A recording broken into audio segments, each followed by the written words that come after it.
आम जाति को नहीं धर्म को लेकिन वर्ण को लेकिन लड़ी था कि सब पर भी गोटे सत जाति धर्म वर्ण सब शेष निर्विशेष मानविकता महत्वपूर्ण सर्वदा सत्य अटे यह समस्ते विश्वास करते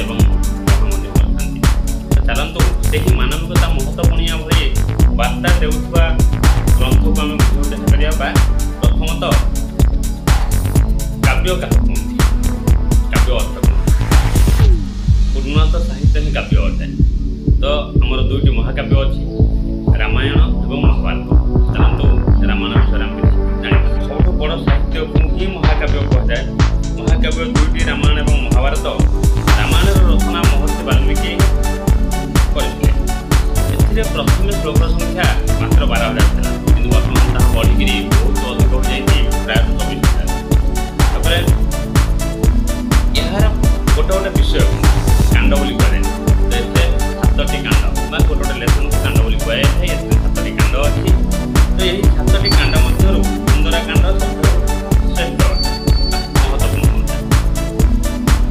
तो रामायण पर महत्व तथ्य महत्व चर्चा महत्व वस्तु महत्व बार्ता ये देखार बहुत भाषा ट्रांसलेसन कर बहुत महत महान लेखक अन्य देश आसी पढ़ा पर जो हृदयंगम होती प्रकृत में मनीष जीवन बहुत आवश्यक।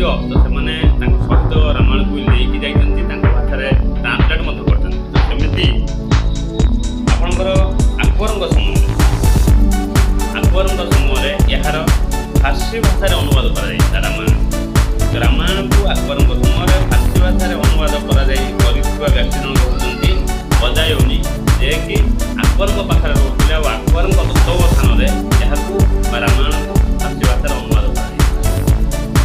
तो आप भावतु जो मैंने सनातन भूल हिंदू खराब सब काफी एटा से कहते कथा कहे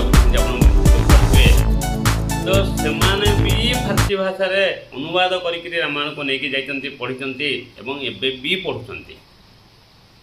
हाँ मुहरे मानती किंतु वास्तवता हूँ या सनातन शास्त्र सनातन काव्य महाकाव्य सारा विश्व को कौन ना कौन बाटे ज्ञानर आलोक ऊर्जा देती आ शिखे बुझे ज्ञान ज्योति जदि संसार में प्रचंड प्रबल भाव में जदि उज्ज्वलित कर से सनातन कौटि ना कौटि तार मुख्य अंग भाव ढड़ा हम मुख्य अंग भाव रही आसी आ रही।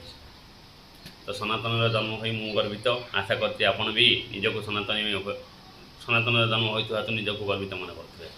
जय जगन्नाथ। वीडियोटी को लाइक करंतु कमेंट करंतु एवं फॉलो करी आपनकर सपोर्ट जनातु।